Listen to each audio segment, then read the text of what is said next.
wealth, listen to this. There is a certain pride of ownership. I think it's situational. Where you are in life, how much money you have, the city you're in.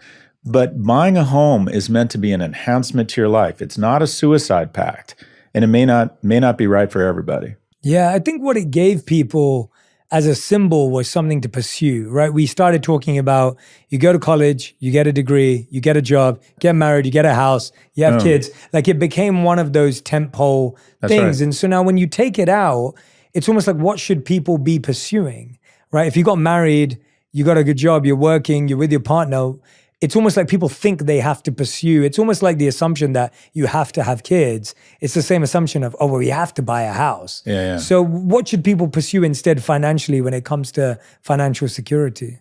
The goal is what I'll call wealth. The goal isn't to be rich. Rich is the things you see. Wealth is what you don't see. And your pursuit should be wealth or economic security. And this is what wealth is. Wealth is having passive income that's greater than your burn.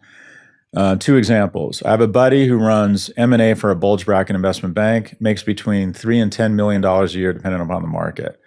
Because it's all current income, he pays 50% taxes between his ex-wife, his home in the Hamptons, and his master of the universe lifestyle that he feels he deserves. He hasn't saved a lot of money, and he spends most of it. And I know that firsthand, he has a lot of sleepless nights wondering what happens if the music stops. He is not wealthy. My father, who is 94, between his pension from the Royal Navy, Social Security, and he owns 6 washer-dryer machines in trailer parks where he goes and collects the money with his walker. He makes $52,000 a year. He spends $48,000. So he is saving money despite the fact that he's not working. So his passive income is greater than his burn. He is wealthy. So you want to put yourself on a track to being wealthy. You want to say, realistically, I can control how much I spend. I've been coaching this couple living in San Jose, and they're in their late 50s. I talk a lot about young people, and they say, Scott, we're in our late 50s. What do we do? How much money do you have? What's your house worth? Da-da-da. And by the time they're 65, they're not going to have enough passive income to pay for their lifestyle. I said, well, let's lean into our strengths here. Why are you in San Jose? And they said, well, we've always lived here. I'm like, well, okay, your kids are gone.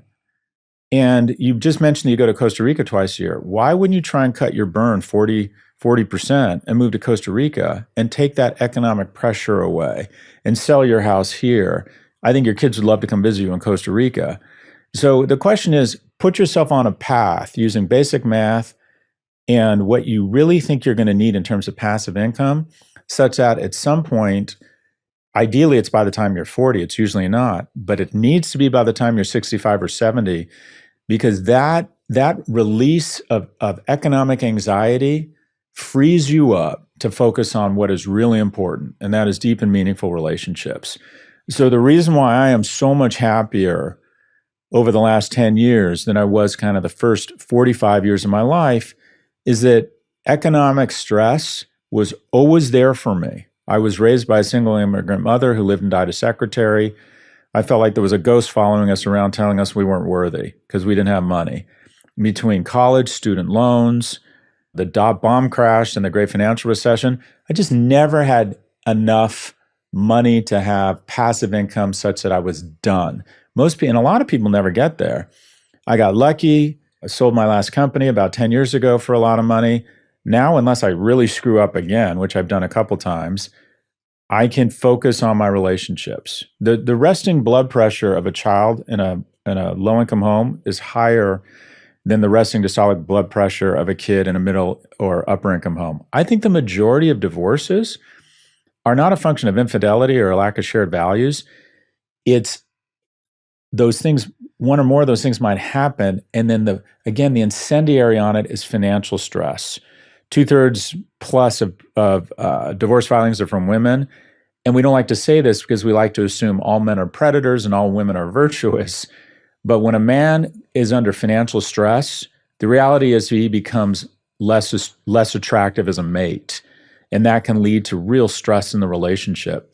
So what you want to pursue, if you're not pursuing a home, you want to put yourself on a path. You want to get alignment with a partner. You want to track your spending and put yourself on a path to some level of economic security, of wealth, by, say, the time you're 65. And if you're young and you're killing it, instead of buying a bigger flat screen or a bigger TV or maybe a bigger house, well, what if I started saving 10, 15, 20, 30% of my salary and I got wealth by the time I'm 40 or 45? Because to be in America, young and healthy and have passive income that's greater than your burn, you're just going to have a wonderful life. So it's not acquiring anything. It's getting to a point of economic security or wealth. And that's a function of two things: how much money you make such that you can save. Key to wealth is not how much you make, it's how much you save. And also the thing you can control is your burn. You know, I have a friend who ran a hedge fund. It closed down. He makes good money, but not great money. Living in Tribeca with 3 kids, needed $1 million a year to live that life. Moved to Portugal, lives an amazing life with a beautiful home, great food, childcare, great education on 400 grand a year. I mean, these are problems of privilege, but that has taken the world of stress off his shoulders. He now needs to make a very good living, not an outrageous living. So, but surround yourself with smart people who can help you make these decisions. But wealth is passive income that's greater than your burn. When you bring up the word money, most of us kind of go blank-faced. We want to reach for a stress ball. You can just sense that it's uncomfortable to talk about it because we're almost reminded of all the bills stacking up and all of our expenses. And we spent too much on TikTok shop this week. And, you know, the reality hits and we kind of don't want to talk about it, don't bring it up. How do we get out of that stressful wiring? And you talked about it even there with your background. Like, I grew up in a family where we didn't have the healthiest relationship with money because we never had enough, or we always had just enough and that was good enough. And that was always like, you know, you're just looking at your bank balance sitting at 0 all the time. Like, how do we rewire our relationship with money? Because most of us have a stressful relationship with money. Well, when you think about how they help people who are depressed, it's a combination of talk therapy and, if needed, some sort of, you know, pharmaceutical intervention. I think mental illness or mental unwellness around money, I think we absolutely need to, one, have more financial literacy. I think we should have a class called Adulting in your senior year of high school that says, my kid can do derivatives, but I just figured out he doesn't understand the interest rate on his credit card. So young people need a certain level of financial literacy. Also, I encourage them to talk about money with their friends. It's especially hard for men. Women are disproportionately evaluated based on their aesthetics. Men are disproportionately evaluated based on their economic vitality. So for a guy to say, hey, I lost a shit ton of money in the market. Should I sell it? Do I get a tax write-off? That connotes weakness. They're worried that they're less attractive. There's actually something very British that you might relate to, and that is British people, the best grade I understand in Britain that everyone wants is you get really high marks, but really low effort scores. You're supposed to be accidentally rich. I'm such a baller and I'm so great at what I do that I just accidentally slipped and fell on a ton of money. No, it's work. You got to think about it. You got to talk about it. So I encourage people to talk to their friends. And if you're comfortable, this is how much money I'm making. This is how much I'm saving. This is, taxation is really important. Well, what if I moved to Florida? How much money would I save? What if I buy a house now? I heard there's something called 1031 exchange where I can roll into my next property tax-free. Talk about money. Get really good at it. Roger Federer, do you think he never talks about tennis? Talks about it all the goddamn time. Do you want to be great at money? Most people say, yeah, I want to be great at money. Is anybody great at anything? If I wanted to be an amazing evolutionary anthropologist, would I never talk about it? Would I never bring it up in conversation?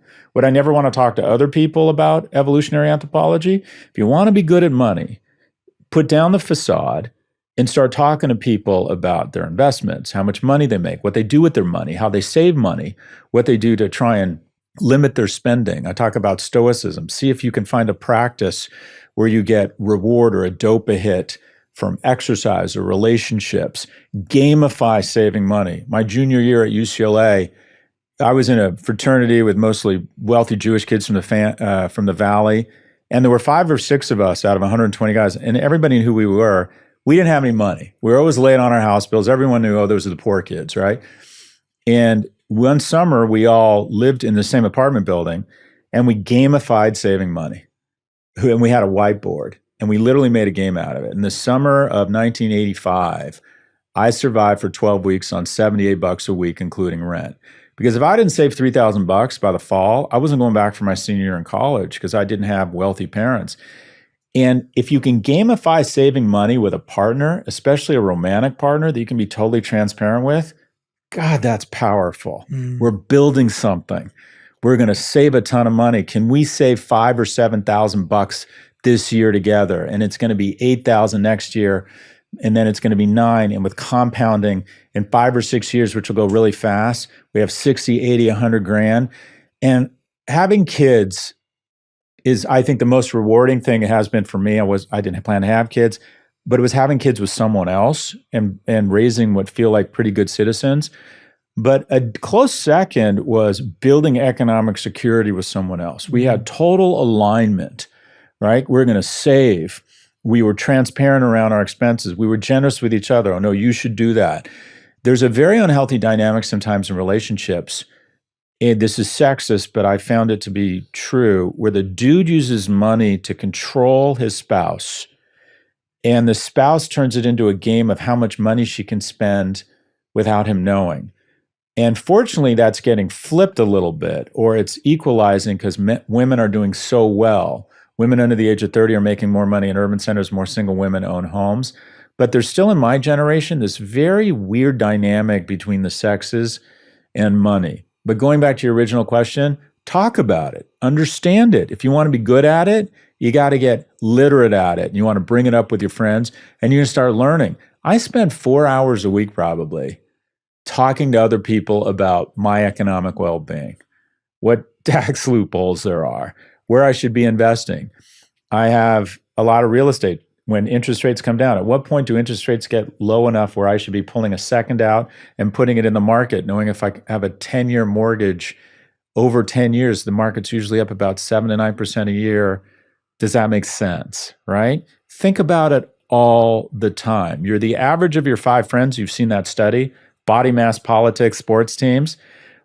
But what's more interesting is one of those 5 people will be more economically secure, much more economically secure than the other 4, despite not making a lot more money. You want to know those behaviors and those characteristics, and you want to model that person. But this is something we all need to be more open about. It doesn't make you less of a man. You're not supposed to have a lot of money when you're young. Everybody screws up. I've been broke twice. In my 40s, I was broke, and that was really, I was too ashamed to admit that to anybody else. It was like, well, you're supposed to be smart and great at what you do, right? So I think being a little bit more vulnerable, being open about it, and getting tips and, kind of rules of the road from other people. Talk about it.